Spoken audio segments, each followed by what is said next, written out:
Hey folks, Dan Frio here with your market update for August 29th, 2024. So NVIDIA earnings came out and they actually blew away the numbers, but the stock price is down. I'm going to explain to you how that is kind of in the same reference of when we say the Federal Reserve's, they're telling us they're cutting rates, and by the time they cut the rates are already lower. So I'm going to put all that together for you. But in today's report, we have the initial jobless claims came out, the new GDP numbers came out, and then kind of a preview on tomorrow's PCE numbers are coming out. So I want to bring it over to Rick Santelli. He's coming to us live from CNBC. He's going to go through all these numbers. It gets a little kind of confusing, I'll say.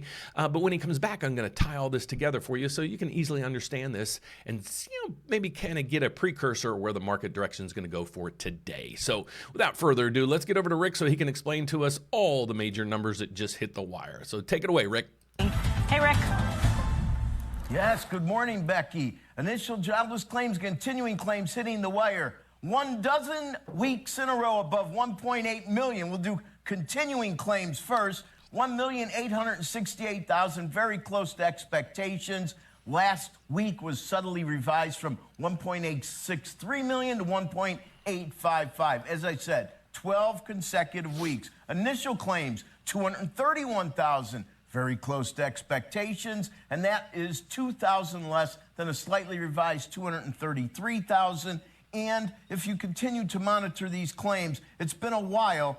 250,000 was a high watermark last week in July, and they have been on the low side since. In the 230s, we even had a 228. That was in the second week of August. And all these numbers, as Becky pointed out, continue to drive the notion that it's still a split decision on exactly how weak the labor market is getting. Now, let's turn towards GDP, a revision to the upside. Second quarter, second peak, moves from 2.8 on GDP to 3%. 3%. And just to put a face on that, the last quarter of 23 was 3.4. That's where we're comping to on the strength. Consumption also upgraded rather dramatically.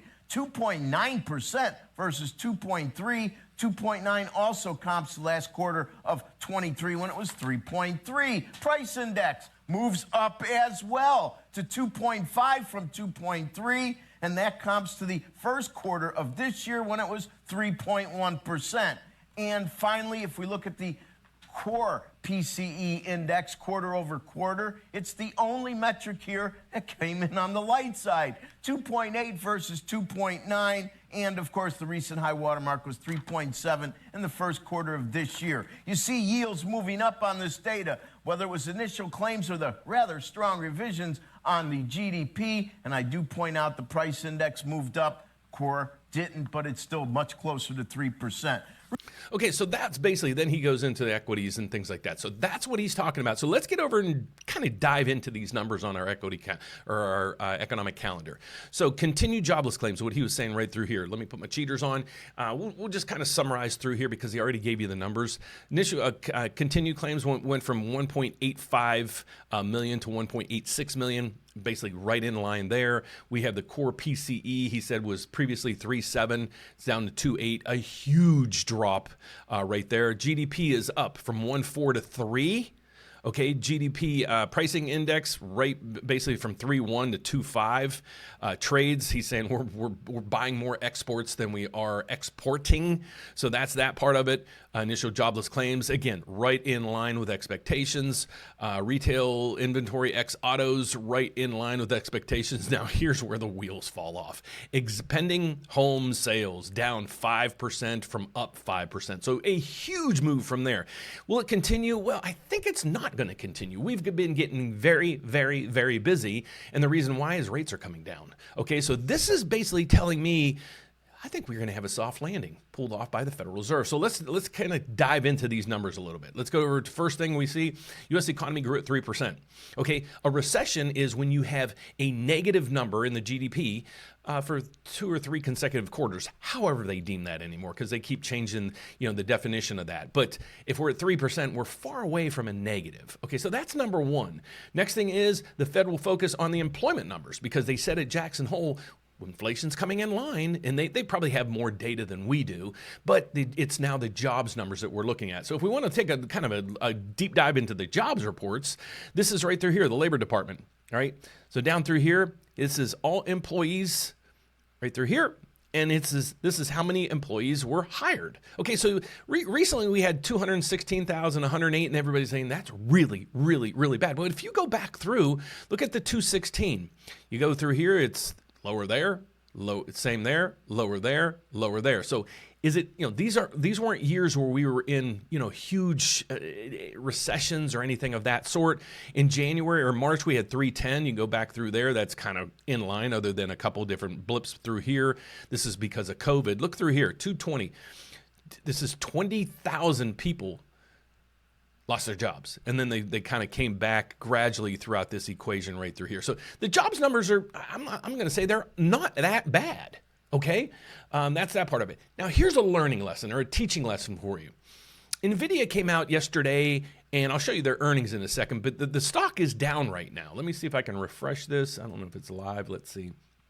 Yeah, it's down. So NVIDIA's stock is down 5%. All right. Well, did they come out with bad earnings? Was it terrible? Well, no. If you go over here, you can say, with revenue reaching $30 billion, up 122% year over year. So their revenue is up 155% and 15% quarter over quarter. It's huge numbers. This strong performance translated into adjusted earnings per share of 68 cents a share from 64 cents a share.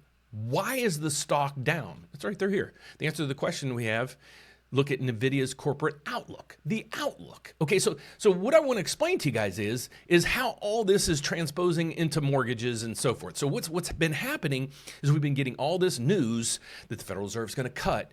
Employment numbers aren't so good. Inflation's coming down, things like that. So it's the rumors that were coming out, like NVIDIA, its stock kept going up and up and up, just hoping that the earnings were, I don't know what they wanted the earnings to be. I think they wanted them up 200%, but it got a little bit ahead of its skis. So now we're seeing a pullback in NVIDIA, and NVIDIA had over 100% increase in their sales. So now you can see how, a lot of things move on the rumors and the guidance, and then once that news actually takes place, it's already built in. So that's what we're seeing with mortgage rates. You're going to see mortgage rates continue to drop. And then when the Federal Reserve comes out and actually drops rates, then we're going to focus in on what? Right through here, exactly what they're telling you. The answer to the question is look at their corporate outlook. Look at the Federal Reserve's outlook. Okay, so that's what you have to pay attention to. So let's get back to here. Here's where mortgage rates are. Let's check the bond market right now. It is down 6 ticks. That means the rates aren't going to do anything, folks. So they absorb these numbers pretty darn well. Now, tomorrow's agenda is a little bit, it's going into the core PCE. These are the real numbers that come out, not a precursor or anything. So this will be market movers tomorrow, potentially, because this is the inflation number that the Federal Reserve monitors. They're expecting right now the core PCE year over year to go from 2.6 up a little bit to 2.7. I don't know, based on the numbers that were the precursor numbers we're having today right through here, it's looking like that number might surprise us, but you'll never know until the data comes out. So my name is Dan Frio. If you're out there and you're like, Dan, what do you do? Who do you do? You're an economist. What are you? Actually, I'm just a loan officer. I'm just a measly loan officer out here trying to educate you guys on real estate, because you have to go into this. If you're looking to buy a house or maybe your first investment property, it's going to be the biggest asset you have. But unfortunately, it's going to be the biggest debt you ever have. So make sure you get counseling with this. I'd love to help you. I'm licensed in all 50 states as well as Puerto Rico. I can navigate you through this. I've been doing it for 35 years. I've been through the ups, the downs, the bad, and the great. So love to hear from you. Go to therateupdate.com. That's our website.